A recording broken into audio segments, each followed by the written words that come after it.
we play, I perceive it, and you guys be the gauge right there. You know, play zone defense better, listen to me, boy, different than most anybody else that I know. And we're going to match personnel. We're going to match numbers. We're always going to be in a reduction on one side or other in a number of ways. We can get into that. That might be helpful, but I don't think we will tonight. But we've built a system in which we've eliminated. How many RPOs do you think we saw last year, Steve? Probably about around 20. Yeah. And what we do is we don't eliminate the bind. We know where we're putting the bind. And for us, the bind goes on the overhead player, the overhang player that is away from the reduction. And it's never going to be on the Mike linebacker. And we're always going to put personnel in a position that they can succeed. So at our place, we can find a really good Mike linebacker that can play in the box, but he cannot move out of the box. He cannot, be responsible for a tight end, let alone a receiver.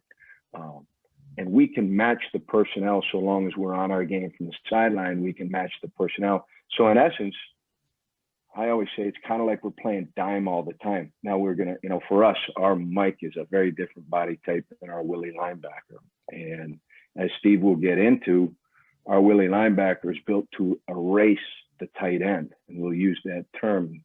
We'll cover that with some pictures and video too. And I remember one of the earlier talks that we had in here, David, and somebody was talking about the cornerback coverage on a tight end. And I think I've watched more NFL football in these last 4 weeks than I have in the last 4 years.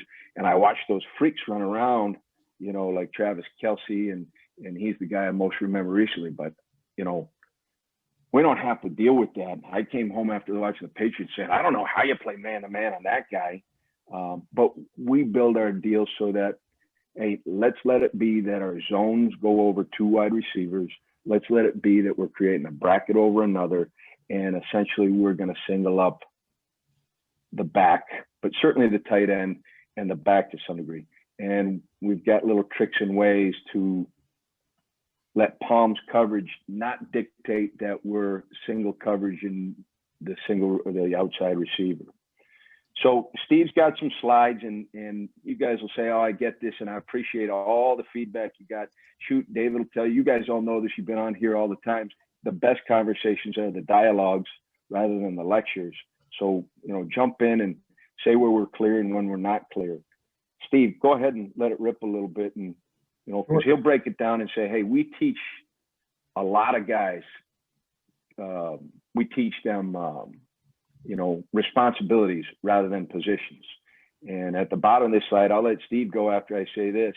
We teach those 4 techniques, backer, viper, hammer, and deep, to a lot of guys, most all the guys on defense.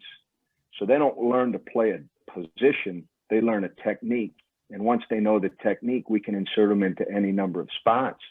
So we'll go into a game with 4 or 5 or maybe 6 different personnel groups with the intent to make sure we can win the matchups.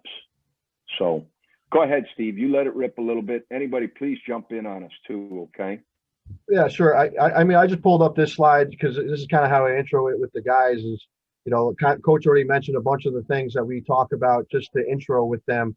We'll get into the RPO side and the jump side concept that we talk about along, with the different techniques that Coach is talking about. The one we'll probably jump in right now that is a little unique for us is the Viper technique. We'll probably jump into that one right now. So back before you do that, Steve, like a backer for us is a guy who plays in the box. And all the reads that you guys normally do and talk about, whether it ends up being some sort of read technique that they're reading the surface on the side of the back, or some technique that's away from the back. A hammer player for us, or an overhang player too, is another cross term. He's going to be a force player, and the defense is always going to be built that there's a hammer player on both sides to turn the run back inside.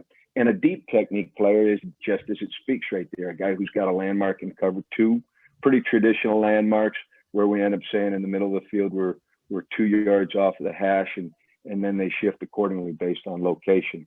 But the Viper one's the one that's a little bit more unique, and it kind of encapsulates our way of going about that middle run, or how we help out those deep responsible players.